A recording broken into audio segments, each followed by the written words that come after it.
Welcome back to the table. Today we're going to talk about something a little bit more cheery than what uh, we've been talking about here lately. So I hope you enjoy this one. Um,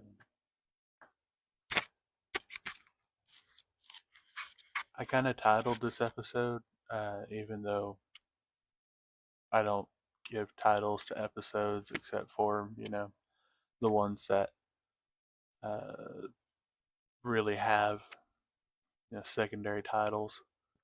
Uh, but this title is out of season warmth. So, without going into a lot of detail, uh, where I work the cold storage a lot.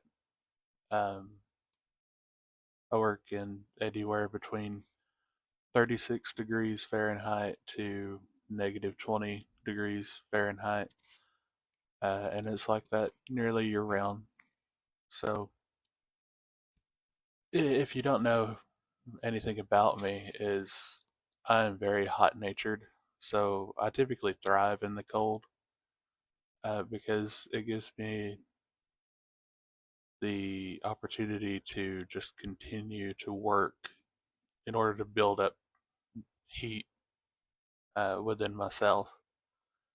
So when you go out and you see me in person, typically I wear t-shirts and shorts year round. Uh, I like shorts; they're comfy and easy to wear. It's a quote from uh, a Pokemon game many years ago, uh, and it's not necessarily a thriving uh, quote that I use all the time, but it is honest truth to me. Uh, Typically, especially in the winter, and people see me out and about in shorts, they call me crazy, uh, but it's just my hot-natured self. Um, so uh, when I work the cold storage areas, um, I've been called several nicknames. Uh, Such as the abominable snowman, a snowman. Um, you know, uh, when I started growing out my beard and my mustache and all this, um, I started getting called Santa Claus a little bit. So this Christmas season, I've been kind of leaning into it. I've been dressing up for uh, the the holiday season, and uh, like today, I wore my uh, Santa Claus T-shirt. Uh, it's just like Santa Claus's coat, the fur down the middle, and it's got a belt around the waist of it, but it's just a t-shirt. Um, I kind of call myself the summertime Santa Claus. I'm the Saint Nicholas of uh, July instead of um, you know Santa Claus December 25th. Um, and I'll talk about that some more in just a little bit. Um, but I tend to call myself the summertime Santa Claus. Um, there's all sorts of other nicknames, Um, Yeti, I've been called Yeti because I also happen to have uh, big feet. I wear a size 18 shoe, uh, and a Yeti is relatively close to Bigfoot. So, um, but I take on all these names, and I work the cold storage, uh, and the cold storage itself. I enjoy working in it. I do. Um, I there's just a lot of time where I'm by myself because nobody really bothers me in there. And I say by myself, I'm never by myself. It's me, myself, and I. And where there's two or three gathered together, the Bible says that he would be in the midst. So I'm never by myself at that point. So, but there was several times in the cold zone that I would be uh, working right along, and uh, the Spirit of God would get on me, and uh, things would just start to make sense. Um, the last time that I worked in the cold zone on night shift, which is pulling orders, the very last time that I was in there, uh, I the spirit had got onto me and had told me uh, that things were about to change, where uh, I would no longer be working nights. And sure enough, uh, after I think I was on night shift for maybe 6 weeks. After that period of time, I got transferred to day shift. And from that point, you know, I basically learned the entire warehouse, not just the cold storage. And in all that time uh, that I worked the whole warehouse, I still was drawn to the cold storage because that's where I could find peace. Because nobody wants to be in there as much as I do. And I get called crazy for going in there in my t-shirt and shorts, and I don't bundle up like everybody else does when they go in there because I'm just that hot natured where the heat that I produce off of my body and the cold of the storage is just, yeah, opposites. And the opposites, they attract, sure, but being able to be in there and work and just be able to walk and talk with God while I'm in there is a beautiful part of it. However, regardless of how I work within the cold storage or the warehouse in general, but specifically the cold, is I will be absolutely exhausted once work is done. Um, Back when I was on night shift, before I had flat foot reconstruction surgery on my feet, there was a time when I had a sore. It wasn't really a sore, but for lack of a better term, it was a sore had come up, kind of like a giant blister on the bottom of my foot. And I don't know exactly what it was, if it was like the beginning of frostbite or whatever. Um, but it took over essentially the whole bottom of my foot. And I have a picture of it somewhere, but I don't have a clue where it's at. Um, but yeah, there was uh, that. And I could barely walk on it uh, several times. Uh, I would have to call in sick when I just couldn't handle any pressure on my feet. Uh, so there was a time when I had gotten to the point where I couldn't stand to work in there anymore, and I had left. Uh, I had left the whole company, Um, but then 6 months later, I wound up going back and picking up exactly where I left off. And, I only worked that shift again, that same position. I'd only worked there again with a completely different mindset. Of the first time around, it was a mindset of um, gloom, doom, despair, and agony. Um, but the second time, I went in with a mindset of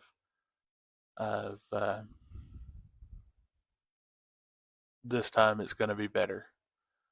I kept looking for positives the second time around. It was a second chance that paid off. Um, and then 6 weeks after I came back is when I got promoted to day shift. Um, and it worked out the best for me, I do believe. So the the difference between night shift work and day shift work, pulling orders versus stocking and receiving and all this. Um, Either way, I'm going to be exhausted when I come out of the cold, and that's just what cold does because you're fighting against the cold and you're fighting um, against your body already. Um, because that's just how energy works. Is um,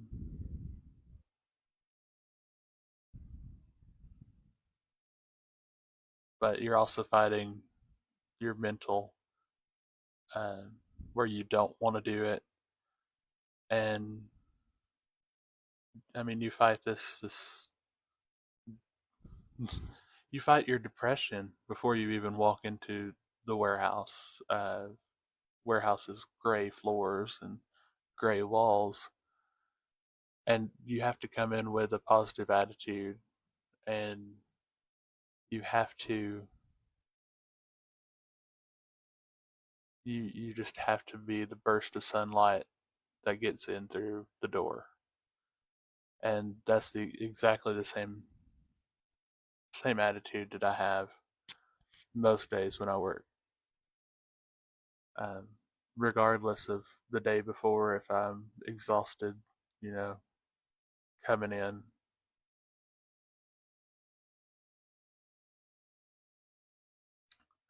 So I mentioned Summertime Santa Claus earlier, and uh,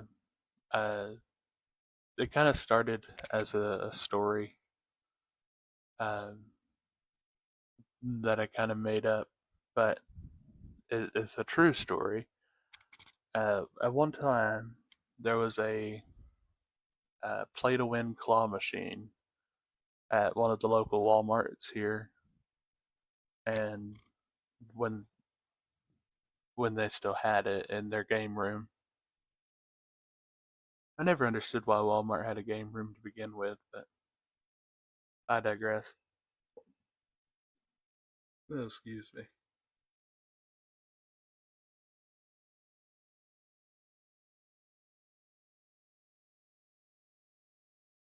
But there was a claw machine in the game room at that particular Walmart. It was play to win, and I think it was only 50 cents or a quarter a play or something like that. And it had those surprise capsules in in there, and the claw on the machine, I found out, could grab up to four capsules at a time, and because it's play to win, you could keep going and keep going and keep going.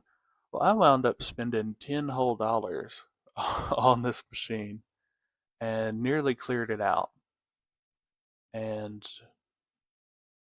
I grabbed a bag from one of the checkout lines that didn't have um a cashier. I just grabbed one of the bags and I filled it completely full with these capsule toys. And at that point in time, I was obsessed with claw machines. And I was like, I don't need all these toys after I had just won them all. I mean, it was probably 50, 60 uh, capsule toys that I had won. And I went around Walmart looking for kids, specifically with their parents, on their shopping trips or whatever. And I'd be going through the grocery aisles because I knew that it was the opposite side of the store from like the toys and stuff that the kids would want. And as I was going through, I asked each individual parent, whether it be the mom or the dad, and I asked each one, I said, is it okay if I give uh, your child or children a toy out of this bag? I said, it's just little capsule toys, quarter, 50 cent toys. And after I showed them to the parents, it's like, yeah, sure, you can give it to the kid or kids. And I let the kids reach into the bag and grab, their toys or whatever. And, that instant joy that they would get, because not every kid wants to be in the grocery aisle. I get that. Um, because, when you're a child, you want the playthings, you want the toys, you want the electronics, whatever. And when you get something unexpected, um, in an aisle that you don't have that particular, you know, thing. So, I mean, it just an instant joy. And it's something that I want to do again, where I can just have those things on hand and go through Walmart or wherever and just give give out these little quarter toys, whatever. Um, I really enjoyed that, and that's when I coined the Summertime Santa Claus. Um, because at that time I was just a college kid at the time, working on my associates, and at that time, $10 it wasn't necessarily you know the most amount of money I had, but um, I was on my way back from classes, and uh, I was just lollygagging through Walmart. And, uh, I don't know why I wanted to go through the game room, but for some reason I had to go to the game room and found that claw machine and won all those toys. And obviously, I guess I was probably 20 years old. I don't need all those, you know, surprise capsule toys. So what else to do but to go find kids that would enjoy them a little bit more than I would?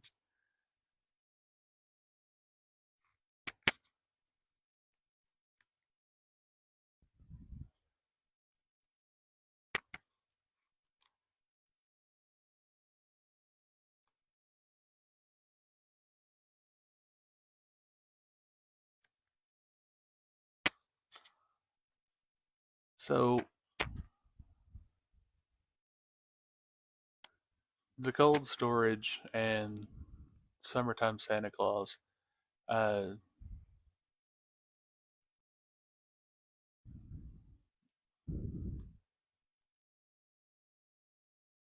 one can be uncomfortable and the other can be inconvenient.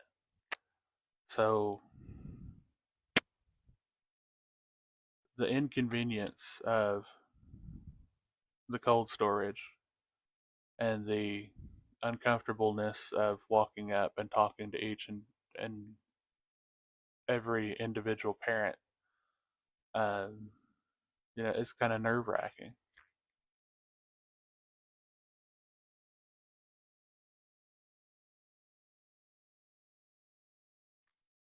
The whole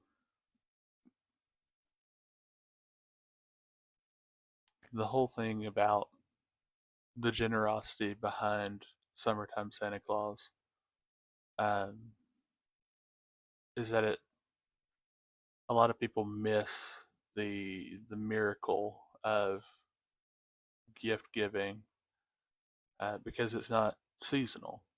It's not cold outside, therefore I don't have to give my whomever a gift.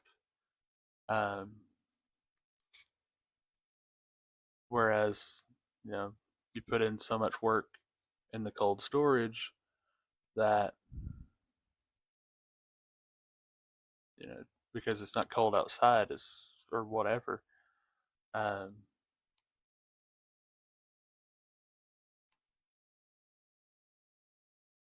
there's still so much gratitude and, um,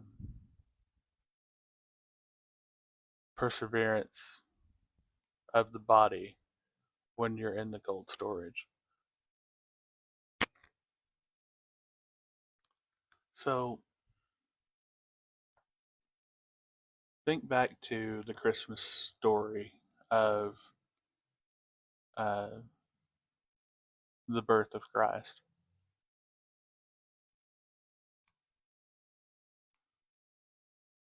the nativity, whatever you want to picture. Um, think about it as a reality.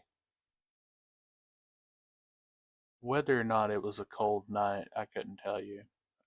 Some scholars believe that, uh, Jesus was born in the fall, but even even still, the nights are cold.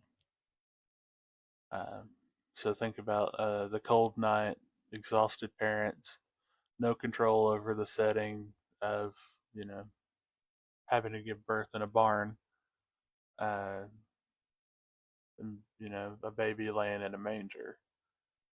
Uh, God choosing to enter the world exposed, vulnerable, and out of season by human standards. Christ didn't wait for the warmth to arrive, he brought it with him. And that's kind of what I want to bring with Summertime Santa Claus, is not necessarily the warmth of the season, but the warmth of joy. So being able to, give joy to the world, uh, wherever and whenever. I mean, if that's not Christ-like enough, I don't know what is.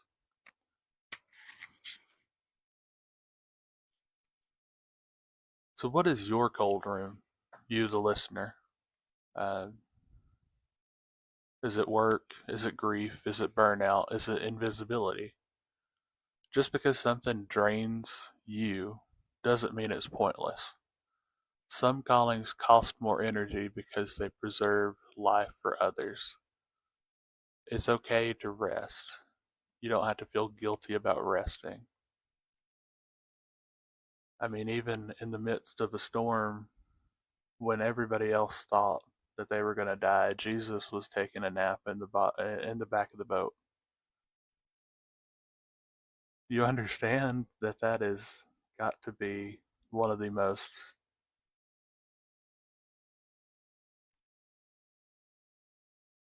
um, it's not a perfect parallel, but it's one of the most visual parallels that I can come up with. Because even when everything around you, whether it be the cold, whether it be just the grief of losing a loved one or whatever it may be, that the warmth of Christ is still there as long as you stay within the ship. Because scripture tells us that weapons may form against you, but it doesn't say that those weapons are going to prosper against you so long as you have Christ with you. So for me,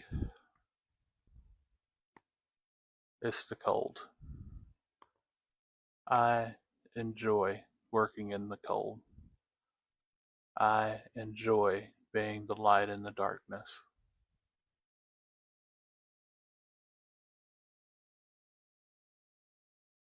I'm not just surviving in the cold, I'm carrying something through it. That something is the warmth of responsibility. It's not a comfort to most people. It's the warmth of joy. It's the warmth of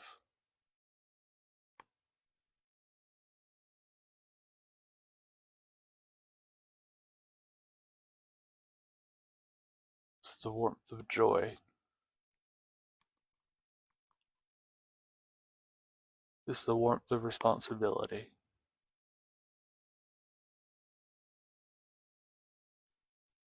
It's not always going to be in a pretty red sack. It's not always going to be in a capsule toy. It's not always going to be uh, within a ship.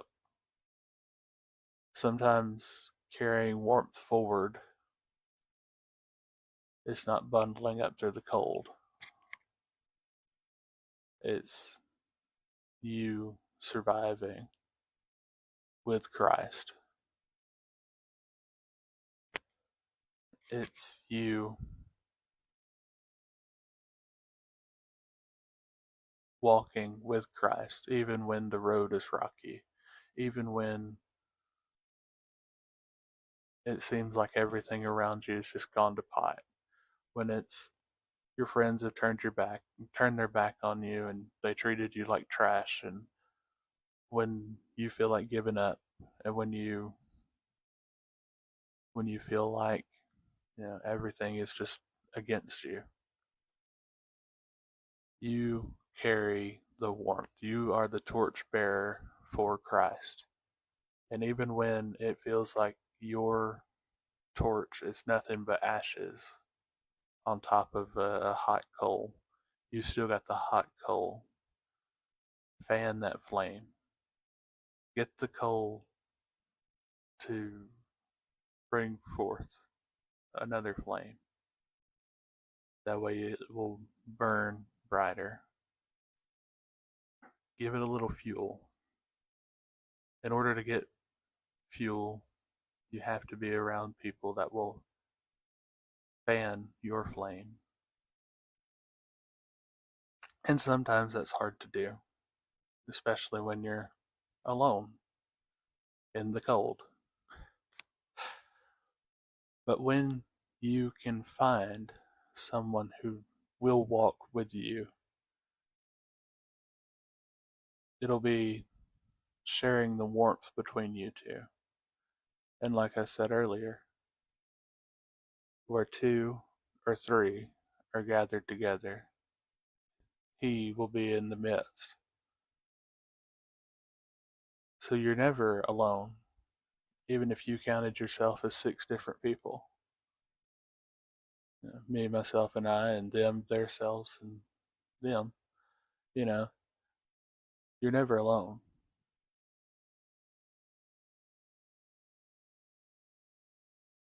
I appreciate you listening to me ramble again.